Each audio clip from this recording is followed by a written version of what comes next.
Bismillahirrahmanirrahim. Di sini saya akan menjelaskan tentang memandikan jenazah. Yang pertama itu adalah biasanya itu untuk memandikan jenazah itu terdiri dari 4 orang. 3 orang yang memandikan, yang memangku jenazah. Kemudian 1 orang itu adalah orang yang untuk membimbing terlaksanakannya atau tata cara memandikan jenazah tersebut.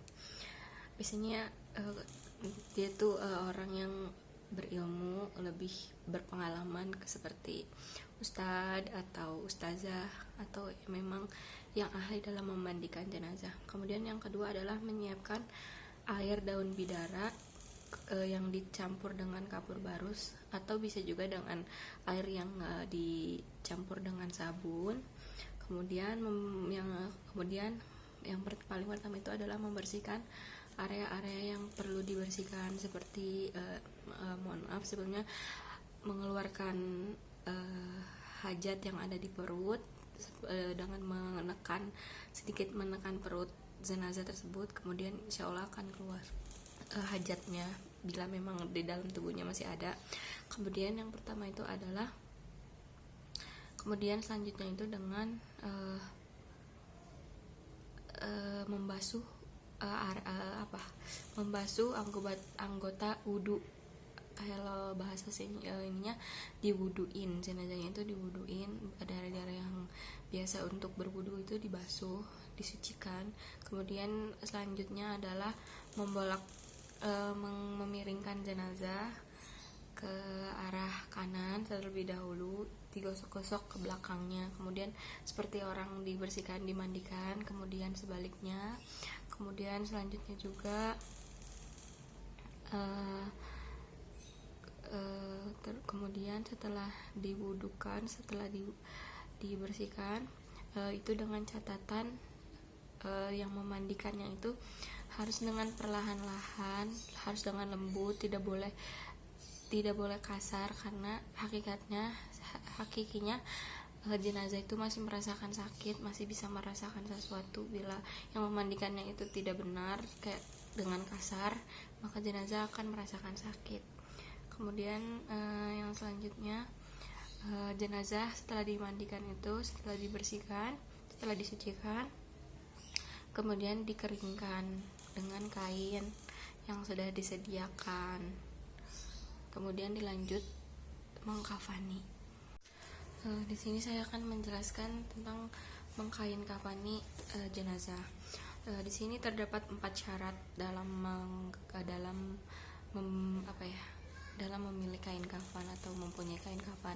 Yang pertama, kain kafan itu harus dibeli dengan harta jenazah tersebut.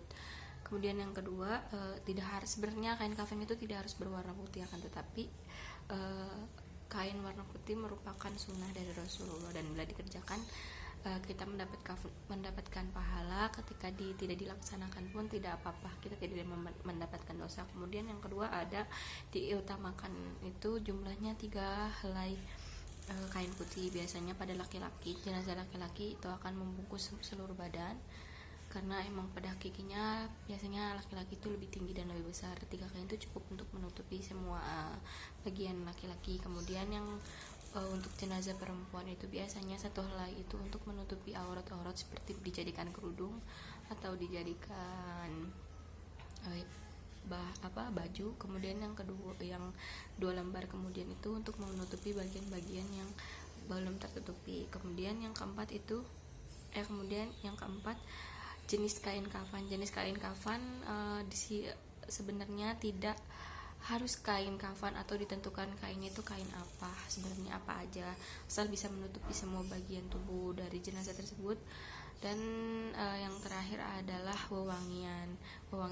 Disunahkan oleh Rasulullah untuk jenazah itu untuk suci, kemudian juga wangi. Kemudian yang selanjutnya adalah tata cara mengkafani jenazah laki-laki. Yang pertama itu, bentangkan 3 lembar kain kafan yang setelah disediakan, kemudian dipotong sesuai ukuran jenazah. Kemudian susun dengan meletakkan kain paling lebar di bagian paling bawah.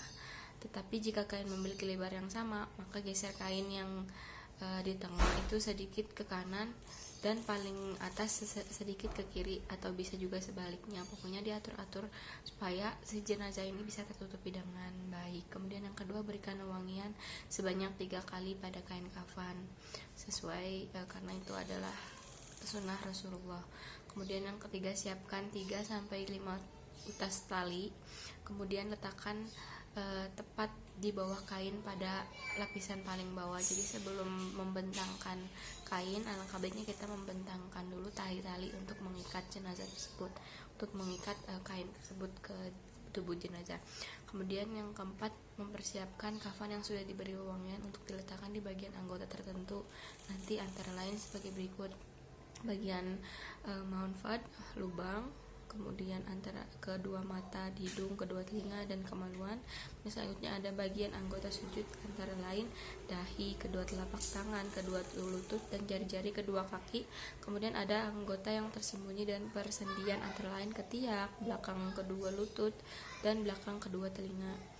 Kemudian yang selanjutnya adalah setelah kain kafan siap seperti anjuran sebelumnya, maka angkat jenazah secara hati-hati, lalu baringkan di atas kain kafan, tutup bagian anggota badan tertentu, lalu selimutkan kain kafan selembar demi selembar, dimulai dari kain yang paling atas hingga yang paling bawah, lalu ikat dengan tali-tali yang telah disiapkan di bawahnya, di bawah kain itu.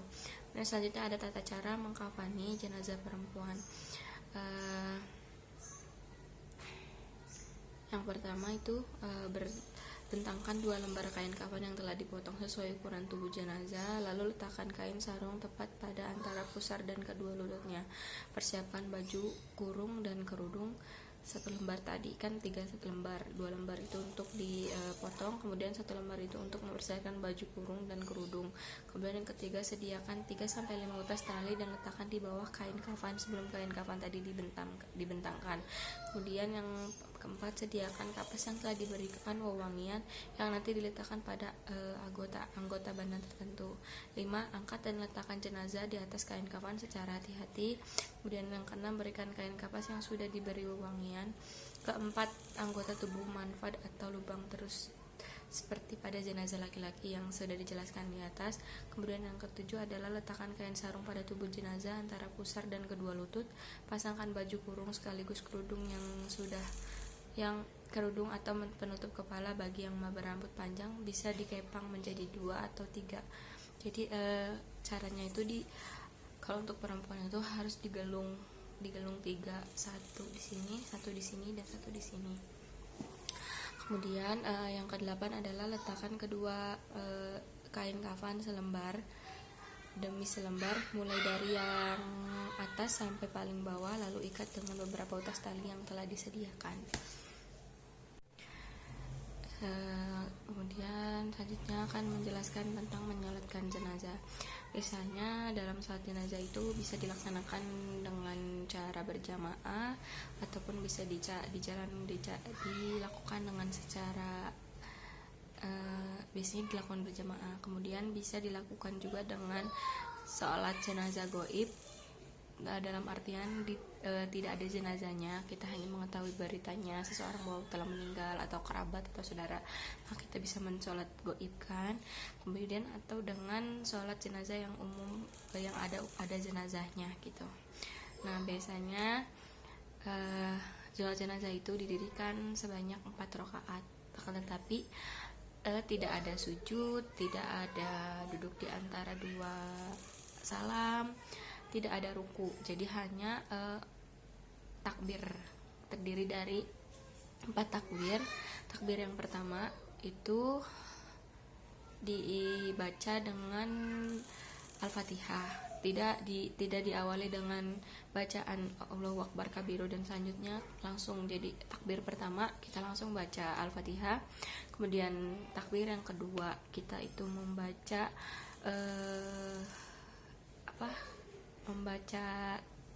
sholawat. Kemudian takbir yang ketiga itu kita membaca doa sholat jenazah ya. Kemudian yang terakhir adalah setelah takbir kita mengucapkan salam. Kemudian ada cara mengkuburkan jenazah. Yang pertama yaitu jika semua sudah dipersiapkan dengan baik, maka selanjutnya langsung ke intinya. Ada beberapa cara dalam menguburkan jenazah. Yang pertama yaitu meletakkan jenazah di tepi lubang atau liang kubur sebelah kiblat. Lalu ditaruh papan kayu dengan posisi agak miring. Tujuannya agar jenazah tidak langsung tertimpa tanah ketika dilempari tanah. Nah, kemudian yang kedua, letakkan jenazah dengan memasukkan kepalanya dari arah kaki kubur atau dari posisi selatan. Kemudian yang selanjutnya, posisi jenazah yakni miring ke kanan menghadap kiblat dengan tubuh yang ditopang dengan batu pipih atau papan kayu. Tujuannya agar jenazah tidak terlentang. Kemudian yang selanjutnya, para ulama menyarankan untuk meletakkan tanah di bawah pipi jenazah sebelah kanan setelah kain kafan dan semua tali dibuka.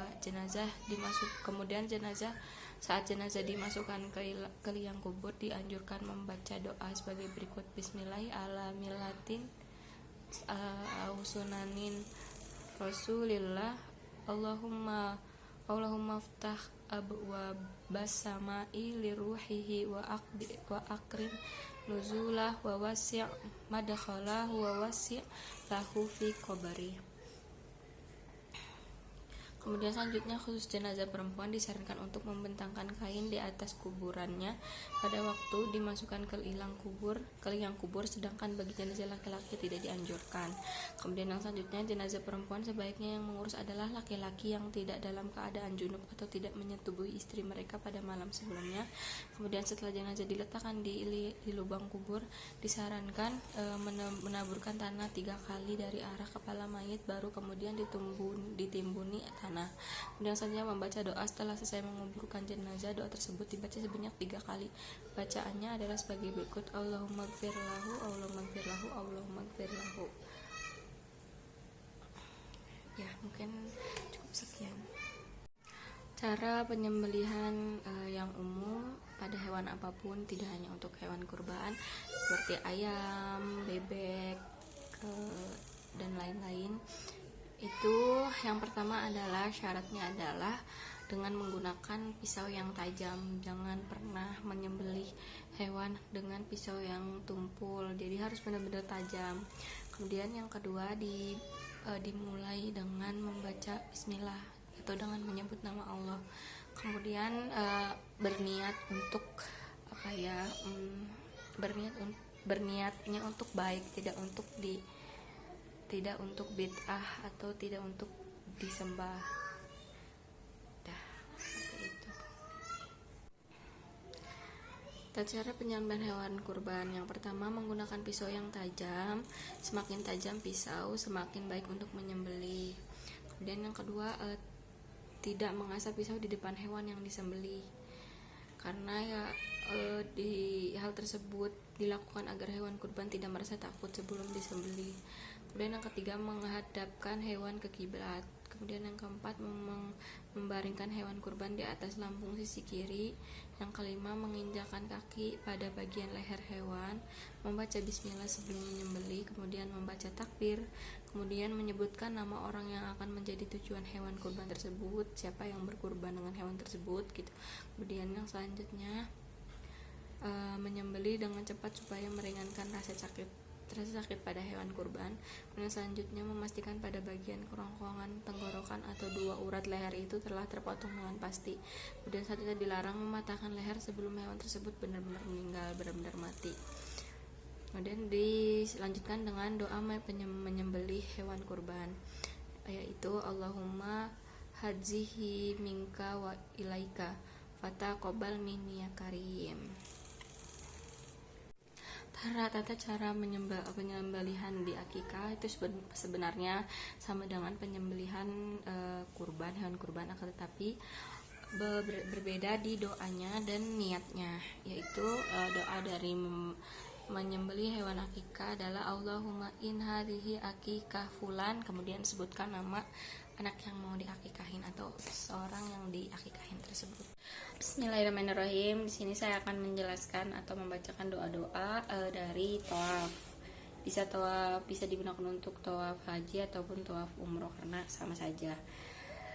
Melaksanakan tawaf umroh itu dimulai dari Hajar Aswad dengan membaca atau mengucapkan Allahu Akbar, kemudian Bismillahi wallahu Akbar juga bisa.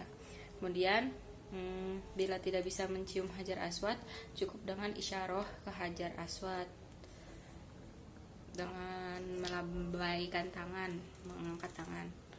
Kemudian tawaf mengelilingi Ka'bah berlawanan dengan jarum jam dilakukan 7 keliling dengan membaca doa tawaf. Kemudian dilanjutkan membaca doa dari mulanya Hajar Aswad sampai ke rukun Yaman, yang isi bacanya itu adalah subhanallah alhamdulillah wala ilaha illallah wallahu akbar wala haula wala quwata illa billah. Kemudian doa dari rukun Yaman sampai ke Hajar Aswad itu selalu dilafalkan Allahumma inni as'alukal afwa wal afiyata fid dunya wal akhirah rabbana atina fid dunya hasanah wa fil akhirati hasanah wa qina adzabannar. Setelah selesai tawaf umroh 7 keliling dan berakhir di Hajar Aswad, kemudian menuju makam Ibrahim untuk melaksanakan sholat 2 rakaat. Bismillahirrahmanirrahim. Di sini saya akan menjelaskan atau membacakan doa dari sa'i Safa Marwah. Setelah melaksanakan tawaf dan sholat 2 rakaat di makam Ibrahim, kemudian menuju ke Gunung Safa dengan membaca ayat. Ketika naik Gunung Safa, a'udzubillahi minasyaitonirrajim, bismillahirrahmanirrahim, inna safa wal marwata min sya'airillah. Setelah sampai di atas Gunung Safa, kemudian membaca takbir, tahlil, dan tahmid 3 kali sambil menghadap ke arah Ka'bah. Allahu Akbar, Allahu Akbar, Allahu Akbar. La ilaha illallah wahdahu la syarikalah, lahul mulku wa lahul hamdu yuhyi wa yumitu wa huwa ala kulli syai'in qadir. La ilaha illallah wahdahu la syarikalah, anjaza wa'dahu wa nasara abadah wa hazamal ahzab wahdah. Kemudian dilanjutkan dengan membaca doa di puncak Gunung Safa. Ketika sampai di puncak Gunung Safa itu membaca Allahumma innaka qulta ad'uni astajib lakum wa innaka la tukhliful mi'ad wa inni as'aluka kama hadaitani lil islami Allah tanzi'ahu minni hatta tawaffani wa ana muslim. Allahumma simna bidinika wa tawalika wa tawaiyati rasulik wa jannabna wa hududak. Allahumma ja'alna nuhibbuka wa nuhibbu malaikatak wa ambi'aka wa rasulaka wa nuhibbu ibadaka sholihin. Allahumma jabibna ilaika wa ila malaikati wa ila ambi'ika wa rasulika wa ila ibadika sholihin. Allahumma yasirna lil yusra wa jannibnal usra wa firlana fil akhirah walaula waj'alna min imatil muttaqin. Kemudian setelah berdoa, kemudian turun dari Gunung Safa menuju Gunung Marwah dengan berjalan kaki. Setelah sampai pada batas lampu warna hijau atau pilar yang berwarna hijau, hendaklah berlari kecil atau ngincik setiap melintasi 2 pilar hijau tersebut. Selanjutnya berjalan kaki sambil membaca doa, yang si doanya Rabbik firli warham watazawaz amma ta'lamu wa anta azaz al-akram. Allahumma atina fid dunya hasanah wa fil akhirati hasanah wa qina adzabannar. Kemudian setelah sampai ke Gunung Marwah, sebelum naik ke Gunung Marwah, membaca doa ketika naik mendekati Gunung Marwah, berdoa a'udzubillahi minasyaitonirrajim, bismillahirrahmanirrahim, inna safa wal marwata min sya'airillah. Setelah sampai di Gunung Marwah, kemudian membaca takbir 3 kali dengan menghadap ke arah Ka'bah. Kemudian diteruskan membaca doa di atas Gunung Marwah sebanyak 3 kali dengan tetap menghadap ke arah Ka'bah. La ilaha illa wahdahu la syarikalah, lahul mulku wa lahul hamdu yuhyi wa yumitu wa huwa ala kulli syai'in qadir. La ilaha illallah wahdahu la syarikalah, anjaza wa'dahu wa nasara abadah wa azamal ahzab wahdah. Dilanjutkan dengan membaca doa di puncak Gunung Marwah, yang si doanya Allahumma innaka qulta ud'uni astajib lakum wa innaka la tukhliful mi'ad wa inni as'aluka kama hadaitani lil islami ala tangzi'ahu minni hatta tatawafani wa ana muslim. Allahumma simna wa nuhibbu malaikata wa ambiaka wa rusulika wa nuhibbu ibadaka solihin. Allahumma habibuka ilaika wa ila malaikati wa ila ambiika wa rasulika wa ila ibadika sholihin. Allahumma yassirna lil yusra wa jannibna al usra waghfir lana fil akhirati wal aula wa ja'alna min a'immatil muttaqin. Setelah selesai membaca doa, kemudian turun untuk kembali ke Gunung Sofa, meneruskan sa'i seperti semula. Catatan: amalan sa'i praktiknya dilaksanakan sama, baik bacaannya maupun doanya, dan dilakukan sebanyak 7 kali keliling dan berakhir di Gunung Marwah. Selalu berakhir di Gunung Marwah. Setelah selesai melaksanakan sa'i, kemudian mengerjakan lukar, yaitu ganti pakaian dari pakaian ihram ke pakaian biasa. Kemudian tahallul, yaitu menggunting atau mencukur gundul rambut bagi pria, sedangkan bagi wanita hanya memotong ujung rambutnya saja sedikit. Terima kasih.